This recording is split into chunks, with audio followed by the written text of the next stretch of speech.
말씀은 에베소서 1장 15절에서 19절까지 말씀입니다.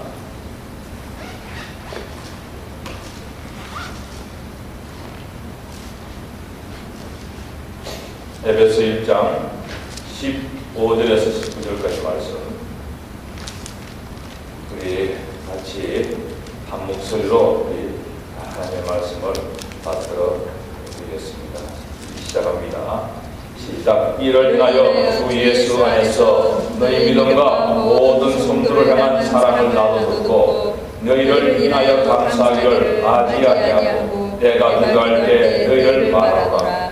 우리 주 예수 그리스도의 하나님 영광의 아버지께서 지혜와 계시의 정신을 너희에게 주사 하나님을 알게 하시고 너희 마음을 밝히사 그의 부르심의 소망이 무엇이며 성도 안에서 그 힘의 영광의 풍성함이 무엇이며 그 힘의 강력으로 역사하심을 따라 믿는 우리에게 주신 능력의 지극히 신심이 어떤 것을 너희로 알게 하시기를 구하노라. 우리 다 같이 앉아서 찬송가 507장 같이 합니다. 주님의 마음을 본받는다. 하나님께서 우리의 마음을 이끌어 주시고 우리의 마음을 이끌어 주십니다.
이를 인하여 주 예수 안에서 너희 믿음과 모든 성도를 향한 사랑을 나누고 너희를 인하여 감사하기를 맞이하며 내가 기도할 때 너희를 말하노라. 우리 주 예수 그리스도의 하나님 영광의 아버지께서 지혜와 계시의 정신을 너희에게 주사 하나님을 알게 하시고 너희 마음 눈을 밝히사 그의 부르심의 소망이 무엇이며 성도 안에서 그 기업의 영광의 풍성함이 무엇이며 그의 힘의 강력으로 역사하심을 따라 믿는 우리에게 베푸신 능력의 지극히 크심이 어떤 것을 너희로 알게 하시기를 구하노라. 신년 예배로부터 지금까지 이제 3주가 지나고 4주째 맞이했습니다. 지난 3주 동안 제가 여러분에게 전한 하나님의 말씀에 공통점이 있었습니다. 과연 무엇이었겠습니까? 신년주일 설교 때는 눈먼 소경, 주님께서 그 눈먼 소경에 소원을 들어 응답하셔서 참 눈을 열어주시고 또 열어주시는 과정과 결과 속에서 하나님을 찬양하는 모습 속에 진정한 하나님의 찬양이 무엇인지를 여러분과 나누었습니다. 그리고 둘째 주 설교에서는 야곱이 꿈속에서 참 하늘과 땅 사이에 사다리를 오르락내리락하는 천사와 더불어서 저 사다리 꽃 끝에 있는 하나님을 뵙는 그러한 영광스러운 모습을 봅니다. 그 가운데 이 구속사적으로 봐서 사다리의 의미가 무엇이며 또 우리에게 주는 그 놀라운 은혜가 무엇인지를 나누었습니다. 그리고 지난주는 똑같은 본문을 했어요. 참 하나님께서 야곱을 통해서 우리에게 두 가지 중요한 것을 가르치고 있다는 것을 우리는 배웠습니다. 또한 야곱 자신도 사실은 베델의 신앙에서 그 두 가지를 지킴으로 말미암아 분열의 신앙으로 바뀌는 것을 여러분과 더불어서 나누었던 것을 생각해 봅니다. 누가복음 18장과 창세기 28장 있는 내용 중에서 공통점이 무엇이었겠습니까? 무엇이 공통점이었겠습니까? 한쪽은 눈먼소경이었습니다. 한쪽은 꿈속에서 하나님을 뵙는 겁니다. 무엇이 공통점입니까? 오늘 본문에도 공통점이 있습니다. 다 눈에 관한 이야기입니다. 눈뜨기를 원하는 소경, 꿈속에서 참 눈을 들어 사다리를 바라보면서 하늘에 계신 하나님을 뵙는 그러한 과정 속에서 우리는 눈에 대한 그것을 공통점을 찾아볼 수가 있습니다. 소경이 원하는 것이 무엇이었습니까? 눈을 뜨는 것이었습니다. 세상을 보기를 원했습니다. 그것은 육신의 눈이었습니다. 그러나 야곱이 눈을 들어 천사를 보고 하나님을 보면서 자기가 루스라는 땅에서 외롭게 누워있지만 자기가 외롭지 않다는 것을 느꼈을 때 그 눈은 바로 영적인 눈이었던 것을 우리는 볼 수가 있습니다. 하나님께서는 꿈으로 어떨 때는 이상으로 또 어떨 때는 환상으로 눈을 열어 우리가 하나님을 보고 하나님의 역사를 보게 한다는 겁니다. 에스겔도 그랬습니다. 베드로도 그랬습니다. 오늘 본문에 보면 마음이라는 것이 나오고 있습니다. 본문 18절 보십시오. 너희 마음 눈을 밝히사라고 얘기하고 있습니다. 어떤 사람은 이 마음 눈을 어떻게 해야 해요? 귀로 듣고 눈으로 보는 것. 그것에 이해력이 되어서 이해할 수 있는 능력으로 해석하고 있습니다. 그러나 마음 눈은 보편적으로 그렇지 그것보다 더 깊이 있는 것을 이야기합니다. 마음은 무엇입니까? 마음의 눈은 우리 마음의 중심에서 정말 중심에 그 중심 속자락에서 깨닫고 느끼는 볼 수 있는 그런 것을 이야기하고 있다는 겁니다. 마음의 눈은 우리의 생각과 사상을 이야기합니다. 그 생각과 사상의 원천이 어디냐? 바로 마음 중심에서 나오는 그러한 그것을 그 속에서 볼 수 있는 그런 것을 이야기하고 있다는 것입니다. 성경에서는요 눈과 마음을 항상 더불어서 이야기하는 경우가 많습니다. 욥은 자신의 정직함을 하나님께 하소연하면서요 하나님께 변정하기를 원했습니다. 그래서 독백으로 이렇게 얘기했습니다. 언제 내 걸음이 정직한 길에서 떠났던가 내 마음이 내 걸 따라갔던가 내 손에 더러운 것이 묻었던가 자신은 자신의 손에 더러운 것이 묻지 않고 자기가 눈에 보는 것을 마음에 두고 그 눈에 보는 것을 따라가지 않았다고 얘기합니다. 세상은요 어떻습니까? 눈에 보이면, 눈에 좋은 것이 보면 그 좋은 것을 따라가는 것이 바로 세상입니다. 마음의 눈에 빼앗겨버리죠. 그래서 사람들은 죄악 가운데 살면서도 자기가 그 죄악 속에 산다는 것을 느끼지 못하고 그렇게 살아가는 것을 우리는 볼 수가 있습니다.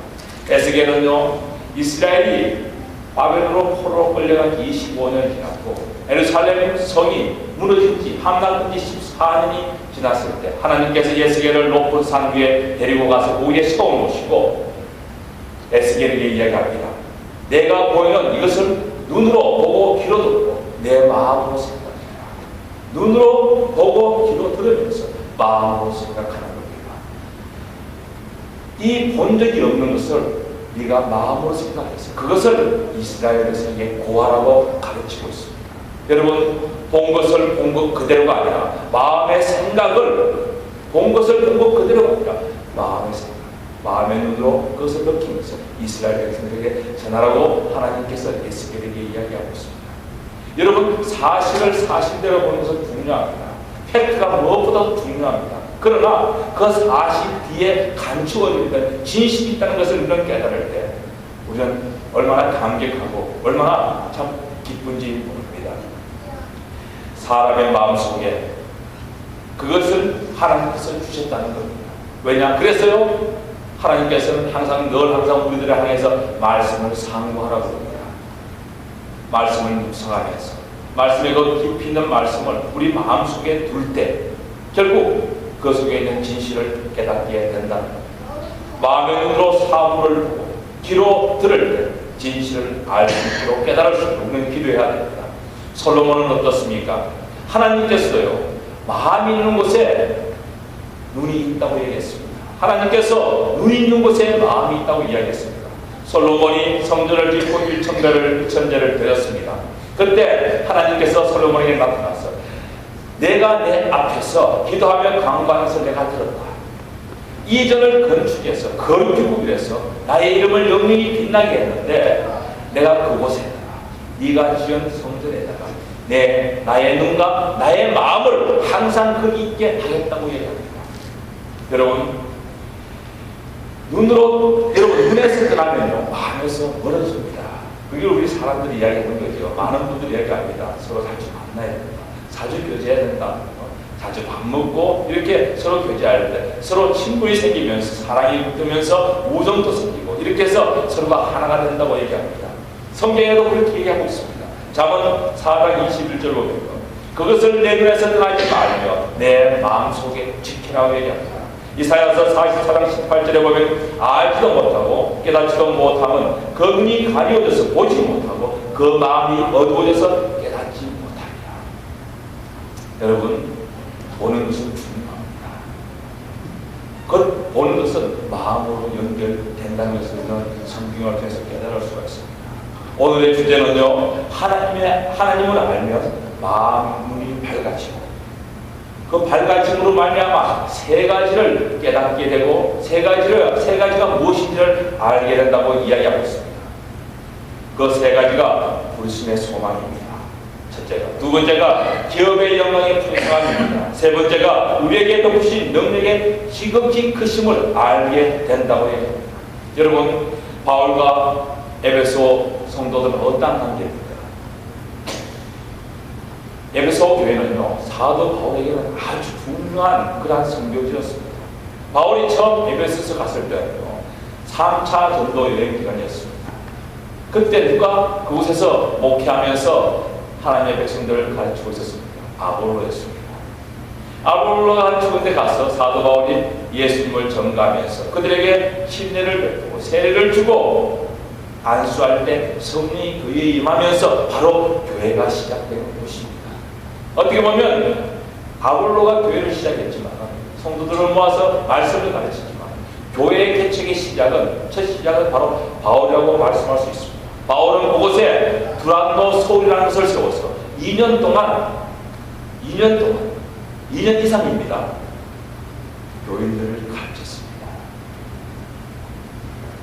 그의 가르침 속에는요, 하나님의 그 지극히 크신 말씀과 더불어서 사도 바울이 에베소 교인을 향한 아주 뜨거운 사랑이 있었던 것을 볼 수가 있습니다. 사도행전 19장에서 20장을 보면요, 밤낮 쉬지 않고 눈물로 각 사람을 훈계했다. 여러분, 사람을 가르치면서 이끌어가는데 사도 바울은 눈물로 했다고 얘기합니다. 여러분, 그러한 그가 이 에베소를 떠나가지고 이제 선교제에 나가 있을 때 그러한 교회였음에도 불구하고 이단들이 그 교회를 그냥 두지 않았다는 것을 우리는 볼 수가 있습니다. 많은 성도들이 이단에 빠져서 교회가 어려움을 당하고 힘든 일을 겪는 것을 사도 바울은 했습니다. 이 에베소서는요, 사도 바울이 옥중에서 쓴 것입니다. 골로새서와 더불어서 옥중에서 에베소 이야기 들으면서 눈물로 편지를 썼던 것이 바로 이 에베소서라는 것을 우리는 생각해 보아야 합니다. 여러분, 그러면서도 에베소 교회는 어떤 교회를 인정합니까? 참 정말 사랑이 많고요, 믿음이 있는 교회들이었습니다. 가난하고 헐벗고 굶주린 자들이 있습니다. 그들을 참 자기 것을 들여서 돌보면서 섬겼던 그러한 에베소 교회들이었습니다. 그리고 교회에 찾아 들어온 분들이 성격이 개팍합니다. 아주 못된 성격을 가지고 있는 분들도 있었습니다. 그러나 모든 분들을 그리스도의 사랑 안에서 받아들이고 그들과 더불어서 신앙생활했던 그러한 교회라는 것을 우리는 역사를 통해서 우리는 알아볼 수가 있다는 겁니다.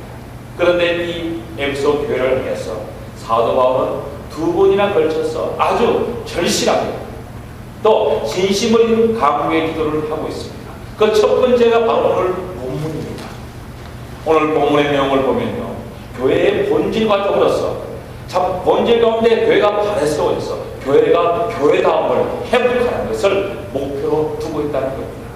여러분, 기도의 내용이 뭡니까? 하나님을 아는 것입니다.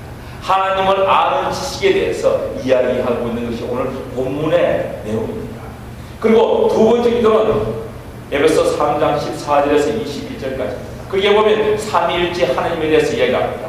교회의 주인이며 온 우주 만물의 주인이면서 우리들을 이끌고 교회를 치리하시고 교회를 돌보는 그러한 분이 누구냐? 바로 삼위일체 하나님이라는 것을 이야기하면서 삼위일체 하나님 안에서 교회가 세워진다는 것을 이야기하고 있는 것을 봅니다. 본문 15절 16절을 한번 보시면요, 사도 바울이 멀리 떨어져 있으면서도 이 에베소의 교회의 영적인 상태와 그들의 신앙의 모습을 칭찬하는 것을 보입니다. 사실은 에베소 교인들은요, 사도 바울로부터 직접 교육을 받았던 그러한 참 자들입니다. 여러분, 두란노 서문에서 2년 이상 이 사도 바울이 가르쳤을 때 그들은 신앙의 대상이 누구이며 중요합니다. 여러분, 신앙의 대상이 누구인지를 모르고 신앙생활 하시는 분들이 많습니다. 그리고 신앙의 목적이 무엇이고 또 신앙 안에서 믿음을 실천하면서 헌신하는 성도의 삶이 무엇인지를 에베소 교회들은 알았습니다. 교회를 위해서 기도하고 심령의 고통받는 자가 있으면 또 어려움이 있는 자가 있습니다. 건면하면서 위로하면서 그렇게 기도하는 지금의 권사님과 같은 분들, 집사님과 같은 분들이 교회에 있었다는 것입니다. 그리고 형편이 어렵고 또 참 생활이 어려운 자들을 돌보는 구제하는 그러한 구제 부서가 있어서 많은 사람들에게 유익을 끼치는 그러한 교회였던 것을 봅니다. 그리고 저들은 서로 사랑했습니다. 여러분, 교회의 이 에베소서는 교회론을 이야기하고 있습니다. 그러나 그 교회론 밑바탕에는 바로 이러한 성도의 아름다움이 있기 때문에 교회는 아름답게 세워져 나가는 것을 봅니다. 순적으로 적은 우리 교회입니다. 그러나 저는 이 에베소서의 교회들과 같이 이러한 교회들이 우리 가운데 있음을 압니다. 참 하나님께서 적지만 우리에게 큰 능력을 주셨습니다.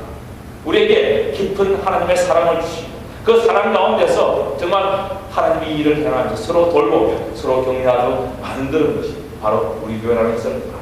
그래서 저는 사도 바울과 같이 15절에서 17절, 19절과 같은 기도를 하기를 원합니다. 사실은 우리가 하나님을 아는 것이 무엇보다도 귀중하고 귀중한 것을 우리는 깨달아야 됩니다. 여러분, 17절 보면 이렇게 이야기합니다. 우리 주 예수 그리스도의 하나님 영광의 아버지께서 지혜와 계시의 정신을 너희에게 주사라고 얘기합니다. 지혜와 계시의 정신을 줍니다. 여기에 정신이라고 해석되거든요. 이게 분명합니다. 그래서 영이라고 해석합니다. 그러나 어떤 분들은, 어떤 신학자들은 성령으로 해석합니다. 그렇게 해도 됩니다. 정관사가 붙지 않았습니다. 그러나 보편적으로 어떤 곳에서는 바로 이 단어를 성령으로 해석합니다. 그래서 지혜와 계시의 정신이 아니라 성령으로 주사, 성령의 인도함, 성령의 그 은사로 우리에게 주사 하나님을 알게 해달라고 이야기하고 있다는 것을 우리는 볼 수가 있습니다.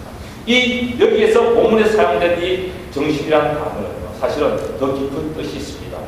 어떤 뜻인가요? 초인간적인 능력, 그 초인간적인 정신 기질을 이야기합니다. 기질. 우리는 성질이 있죠. 태어날 때부터 태어나는 걸 우리가 성질이라고 이야기합니다. 그죠?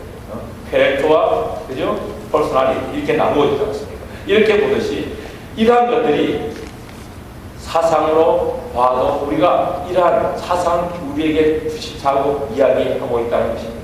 그런데 17절을 통해서 이것을 주시는 분이, 지혜와 계시를 주신 분이 누구냐라는 것을 우리는 깨달아야 됩니다. 결국 무엇입니까? 하나님으로부터 주신다는 것입니다. 하나님으로부터 주셔서 또 하나님으로부터 깨닫게 하셔서 하나님으로부터 우리가 모든 것을 공급받는 것을 이야기합니다. 여러분, 지혜가 뭡니까?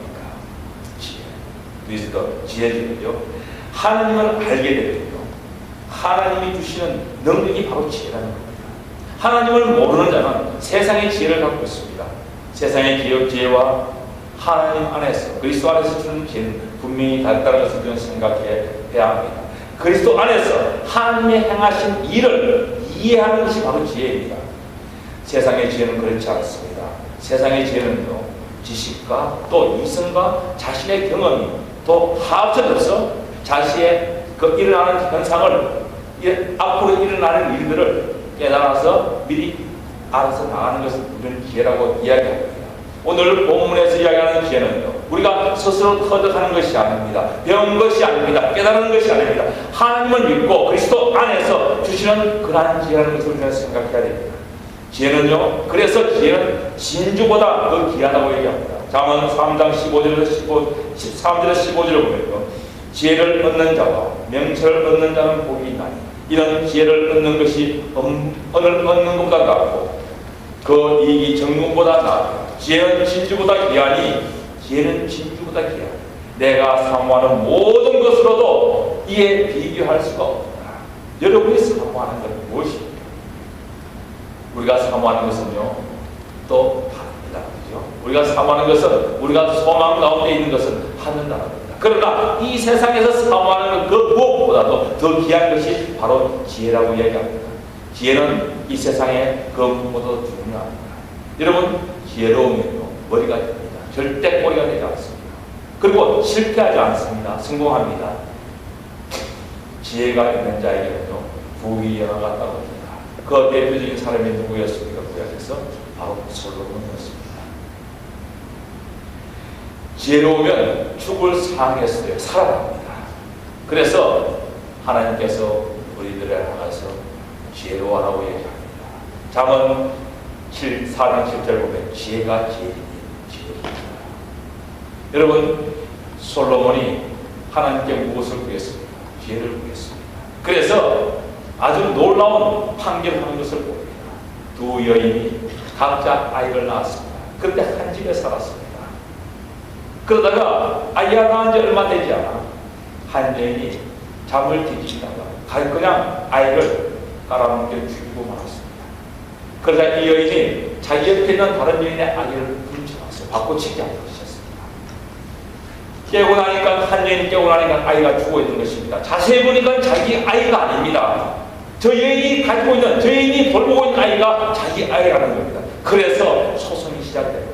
재판이 시작되는데 그 어느 재판관들도 이 재판을 해결할 수가 없었습니다. 그래서 어디까지 올라갑니까?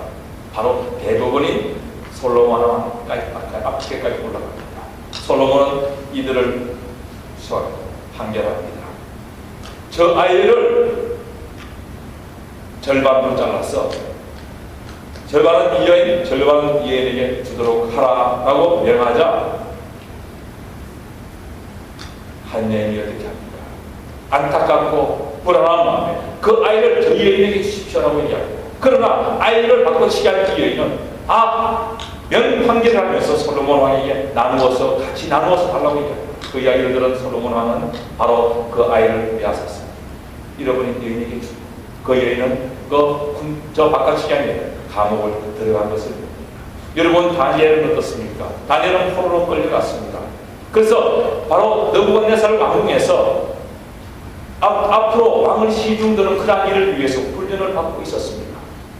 훈련 중에 있을 때는 어떤 음식을 먹느냐? 바로 왕이 먹는 음식을 먹게 되어 있었습니다. 그러나 다니엘과 다니엘 친구들은 그 음식은 부정한 음식이라 자기를 돌이킬 수가 없어서 한간장이 이해합니다. 우리는 이 음식을 먹을 수 없습니다. 우리에게 물과 채소를 주세요 라고 얘기합니다. 한간장은 단호히 노하고 거절하는 것이었습니다. 그때 하나님께서 다니엘에게 기회를 줍니다. 10일간의 유익을 주세요. 10일 후에 만약 우리가 채소와 물을 먹고 얼굴이나 모든 것들이 나빠졌으면 그때 가서 우리가 왕이 주는 음식을 먹겠습니다. 그러나 만약 10일 후에 지금보다 더 아름답고 지금보다 더 나은 건강을 갖고 있다면 우리로 하여금 채식과 물을 먹게 해달라고 딜을 합니다.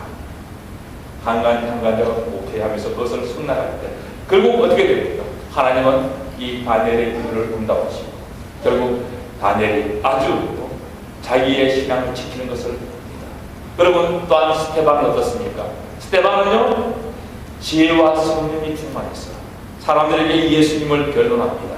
많은 각지에서 많은 사람들이 모여있는데 거기에서 담대히 하나님을 전가합니다. 복음을 전가합니다. 복음을 전가하다가 어떻게 됐습니까? 돌에 맞아 죽습니다.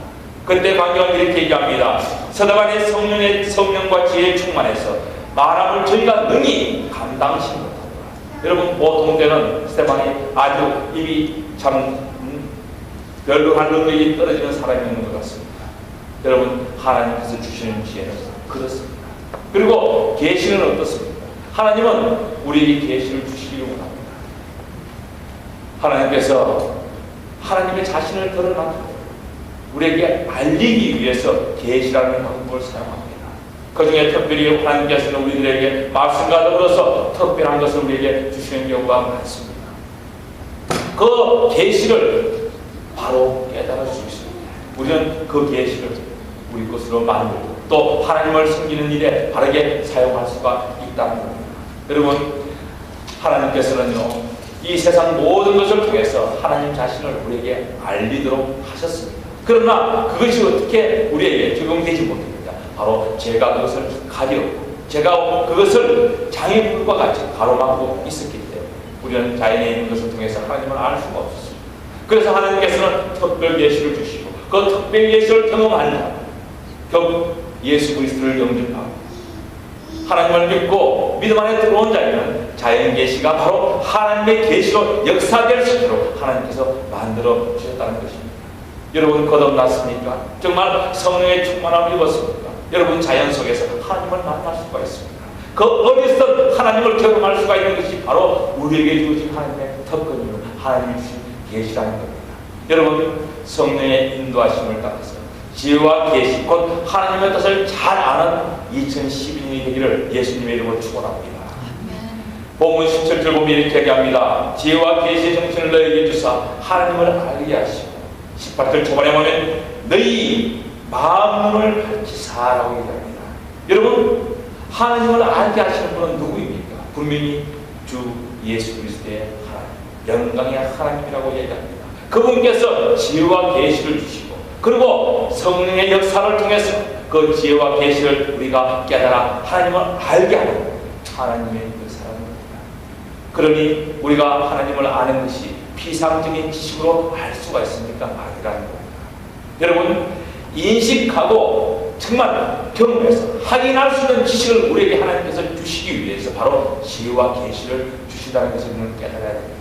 성령은 하나님의 영입니다. 하나님의 영은 하나님의 그 깊은 속까지서 우리는 모든 다 알지만 하나님의 깊은 속까지서 다 아시고 계신 분이십니다. 우리에게 모든 것을 가르치시고 깨닫게 해 주시는 분이라는 겁니다. 하나님의 지식은 개개인이 하나님과 친분 속에서 얻어지는 것이 바로 하나님의 지식입니다. 나와 하나님과의 인디비전 그 릴레이션십 속에서 펠로십 속에서 하나님께서 하나님의 뜻을 알게 해주신다는 것입니다. 여러분, 하나님의 아는 지식은 성령으로 개개인의 마음속에 임할 때 지혜와 계시가 우리에게 바르게 되어야 됩니다. 하나님을 아는 지식은 먼저 우리 마음 가운데 예수 하나님이 있게 될 때 마음의 눈이 밝아지는 것을 얘기합니다. 여러분, 마음의 눈이 밝아지면요, 하나님을 바라보는 눈이 열리기 시작합니다. 마음 눈이 밝아지면 하나님이 보이기 시작합니다. 하나님이 내 안에 들어오시면 내 눈이 어떻게 됩니까? 바꾸어집니다. 내가 예수님을 영접하면 내 눈이 바꾸어집니다. 내가 성령의 은혜를 믿고 성령께서 내 안에 들어와 계시면 내가 성령의 생각을 내가 할 수가 있다는 겁니다. 그것이 바로 성령께서, 하나님께서 우리에게 오늘 가르치는 말씀입니다. 내 생각을 누가 주관합니까? 성령께서 주관하십니다. 내 생각이 아니라 성령이 주시는 생각을 함으로 말미암아 성령을 알 수가 있거든요. 에베소서 4장과 5장을 보면요, 이렇게 이야기합니다. 에베소 교인들은 그리스도를 영접하기 전에는 총명이 어두웠고 또 어두움에 거했다고 얘기합니다. 그런데 사도 바울은 지금 에베소 교인들을 위해서 뭐라고 얘기합니까? 너희들은 그리스도를 영접했어. 하나님의 말씀을 조명을 받았고 복음을 깨달은 자들이다. 그 복음을 깨달음으로 말미암아 마음 눈이 열려져서 이제 하나님을 알고 하나님을 믿는 수가 있다. 그러나 더 깊은 곳으로 가라고 사도 바울은 에베소 교인들에게 지금 말씀하고 있습니다. 하나님을 아는 것은 세상의 그 무엇보다도 더 중요합니다. 제일 중요하다고 할 수 있습니다. 특히 우리 그리스도인들은 이것보다 더 중요한 것은 없습니다. 이건 가언이 아닙니다. 하나님을 매일매일 조금씩 더 아는 것이, 알아서 나아가는 것이 우리의 본분입니다. 원래 저희의 포가 뭡니까? 신의 성품에 참여한 자. 신의 성품에 참여한 자가 되라. 이 말씀입니다. 어떻게 하나님을 알아야 돼?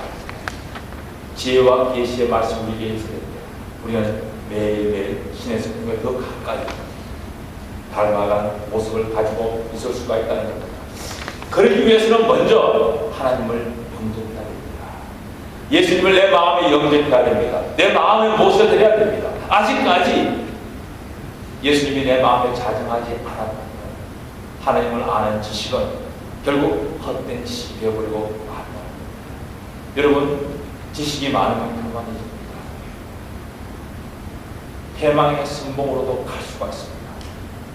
그러나 내 속에 있는 성령님께서 그 지식을 통해서 하나님을 더 알고 하나님께 더 순종하게 만들고 하나님을 더 따르게 만든다는 것을 생각해 볼 수가 있습니다. 시편 기자는 시편 19편 8절에서 이렇게 얘기합니다. 여호와의 교훈은 정직하여 마음을 기쁘게 하고 여호와의 계명은 순결하여 눈을 밝게 합니다. 18절 19절 보면요, 눈이 밝아지면 알게 되는 세 가지를 이야기하고 있습니다. 그 세 가지 첫 번째가 뭡니까? 눈이 밝아지면 부르심의 소망이 무엇인지를 안다는 겁니다. 여러분, 부르심에 대한 잘못된 이해를 갖고 있는 분들이 있습니다. 부르심은요, 하나님의 선물, 믿음으로 말미암아 주어진 예수 그리스도를 영접하고 성령의 인치심으로 말미암아 주어진 일반적인 부르심을 오늘 본문에서 이야기합니다.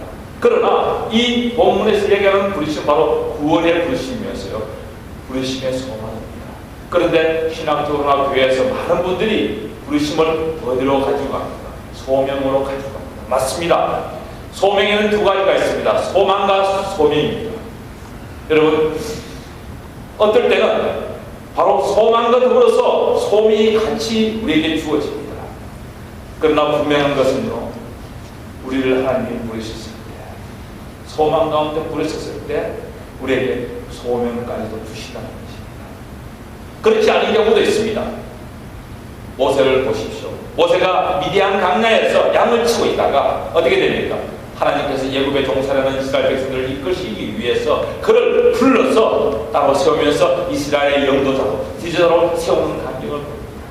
그리고 나귀를 찾아 나갔던 아주 건장한 청년이 기름 부어받고 왕이 되는 경우를 봅니다. 그것이 사울이었습니다.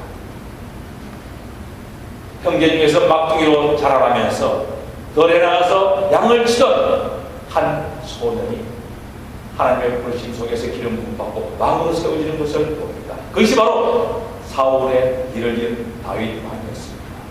여러분, 부르심의 소망과 소명을 구별할 줄 알아야 됩니다. 여러분, 이것을 구별하지 못하면서 결국 편협한 신앙이 됩니다. 저는 그렇습니다. 우리 여기 계신 분들은 좀 폭이 넓고 또 저 참 가슴을 더 넓게 열고 많은 것을 받아들이고 그 가운데서 신앙생활을 나갈 때 하나님의 인도하심이 우리를 더 넓은 강야, 더 넓은 곳으로 참 인도하실 줄 믿습니다. 왜 예수님께서 나를 믿게 하시느냐? 왜 예수님께서 나를 오늘 이 자리에 있게 하십니까? 이것을 깨닫는 것이 바로 소명을 깨닫는 것입니다. 그러나 부르심의 소망은 바로 믿음과 바로 직결되어 있다는 것입니다. 하나님을 알게 되고 마음이 밝아지면 부르심을 통해서 우리를 하나님의 그 미래, 지금 이 땅이 아니라 영원한 나라, 그 영원한 나라에 확실한 소망을 가질 수 있도록 우리에게 역사하신다는 것입니다. 신앙생활하면서 이 땅에서만, 이 땅의 것만 마음을 두고 계시는 분들이 많습니다. 그렇지 않습니다. 우리의 신앙은 결국 먼 미래에 영원한 나라에 주어진다는 것을 우리는 생각해야 됩니다. 우리의 소망은 우리의 구원의 완성입니다. 그리스도 안에서 만물이 통일될 때 그때를 영원하면서 기다리면서 바람 속에서 기도하고 나아가는 것이 바로 우리의 소망이라는 것을 우리는 생각해야 됩니다. 그러나 더불어서 우리는 바로 큰 상급을 쫓아서 달려가야 됩니다. 분명히 성경에는 우리에게 상급이 있다고 말씀하십니다. 열심히 기도해야 됩니다. 또 그것을 깨뜨려 볼 수 있는 실력을 갖춰야 됩니다. 예, 여러분, 실력이 있어야 돼요. 실력이 없이는 어떤 것도 감당할 수 없습니다. 많은 분들이 은사를 체험하고 하나님을 경험했습니다. 그것으로서 만족하고 할렐루야를 외치면서 거기서 먹는 경우를 많이 그럴 경우 이단에게 놓치고 또 이단에게 자기를 팔아버리는 경우가 생깁니다. 그러나 우리가 하나님을 아는 지식이 깊어지면 깊어질수록 우리는 우리의 소망은 더욱더 단단해지고 더욱더 높아진다는 것을 생각해 볼 수가 있습니다. 마음 눈이 밝아지면 성도 안에서 그 기업의 영광이 풍성한 것이 무엇인지를 알게 됩니다. 여기에 기업은 무엇입니까? 바로 우리 성도를 얘기합니다. 또 여기에 기업은 바로 그리스도를 이야기한다는 겁니다. 구약에서요, 이스라엘 백성들은 하나님의 그 기업이었습니다. 그러나 지금은 누가 하나님의 기업입니까? 예수 그리스도를 나의 구주로 영접하고 그분을 나의 주인으로 모시고 살아가는 모든 사람은 바로 그의 기업입니다. 모든 성도가 하나님께서 자신의 기업이라고 얘기합니다. 여러분, 내가 몸을 가지고 있고 내가 이 땅을 살아가지만 나는 내 것이 아니라 바로 하나님의 기업이구나라고 생각할 때 여러분, 우리의 삶 자체는 어떻게 될까요? 정직하고 바르고 진실된 삶을 살아갈 수밖에 없다는 겁니다. 그 기업은 과거를 지향적이지 않습니다. 현재적입니다. 현재의 기업이라는 겁니다. 그 기업은 영원한 미래의 기업입니다. 하늘나라, 영원히 존재하는 하늘나라에 이룰 수 있는 영원한 기업을 이야기하고 있습니다. 여러분, 이 기업은 바로 예수 그리스도를 말씀합니다. 그의 풍성함은 시작하고 끝이 없습니다. 한계를 지을 수 없습니다. 여러분, 하나님은 어떻습니까? 어제도 계시고 오늘도 계시고 영원히 존재하시는 분입니다. 그래서 우리는 늘 항상 기도하면서 묵상해야 됩니다. 하늘나라에 관해서 더욱더 알기를 힘써야 됩니다. 저도 솔직히 드라마를 봅니다. 알죠? 저는 감개통하는 봅니다. 다른 건 안 봐요. 그러나 그런 것들에 눈이 팔리면 되지 않습니다. 하나님을 아는 것, 말씀과 더불어서 거기에 따르는 하나님을 아는 것은 우리의 시간을 드리고 마음을 들여줄 때 하나님 우리에게 더 크고 풍성한 은혜를 허락하십니다. 셋째로 마음의 눈이 밝아지면요, 그의 힘의 강력 역사하심을 따라 믿는 우리에게 베푸시는 능력의 지극한 그 힘이 무엇인지 압니다. 여기에 네 가지 단어가 사용되고 있습니다. 힘, 역사, 강력, 능력입니다. 그 누구도 대항할 수 없고 저항할 수 없는 능력의 힘을 우리가 깨달아 알 수가 있다는 겁니다. 그리고 생명의 영원한 생명, 한이 없는 영원한 생명의 그 능력을 우리는 알 수가 있다는 것입니다. 그리고 우리가 미치는 영향, 어디까지 미칠지 모릅니다. 그리스도인들의 미치는 영향은요, 어디까지 미칠지는 모른다는 겁니다. 세상에 있는 영향하고 다릅니다. 그리스도의 영향은 사람을 살립니다. 사람을 일으키 세웁니다. 설에서는 사람을 일으키 세우고 바른 길을 가게 만듭니다. 그것이 바로 능력이라고 이야기합니다. 그리고 마지막으로 능력은 바로 잠재력입니다. 여러분, 우리 마음 눈이 밝아져야 됩니다. 그리스도로 말미암아 주어진 잠재력을 우리는 알 수가 있습니다. 우리가 평상시에 많은 이야기합니다. 하면 된다라고 얘기합니다. 그죠? 하면 된다. 그런데 어떻게 하면 됩니까? 그리스도 안에 있을 때 하면 된다는 겁니다.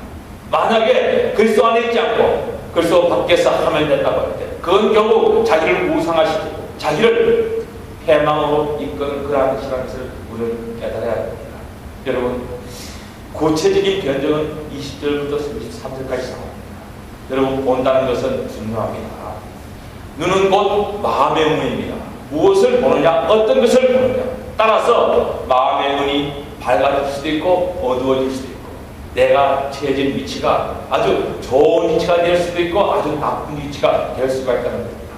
지혜와 계시, 성령께서 우리에게 알게 하시기 위해서, 하나님께서 우리에게 알게 하시기 위해서 지혜와 계시를 주셨는데, 그 지혜와 계시는 성령의 은사로 성령께서 우리에게 깨닫게 하심으로 말미암아 알게 된다는 것입니다. 하나님을 알면요, 마음의 눈이 밝아집니다. 마음 눈이 밝아집니다. 마음 눈이 밝아지면 어떻게 될까요? 나를 믿게 하시고 나를 여기까지 인도하시고 또 나를 언젠가는 있을 영원한 그 끝까지도 우리가 큰 소망 가운데 가지고 살아갈 수가 있다는 것을 얘기합니다. 그리고 마음의 눈이 밝아지면요, 그리스도는 나의 길입니다. 그래서 우리는 찬송가 492장입니까? 나의 영원하신 길이요 생명보다 귀하다고 얘기합니다. 그것을 고백할 수 있고, 내가 이제 그리스도 안에서 내가 성도로서 하나님의 기업이구나 하는 것을 깨닫고 하나님의 뜻을 따라 살아가는 우리의 그 능력이 주어진다는 겁니다. 그리고 마음 눈이 밝아집니다. 주 안에서는 모든 것이 다 할 수가 있습니다.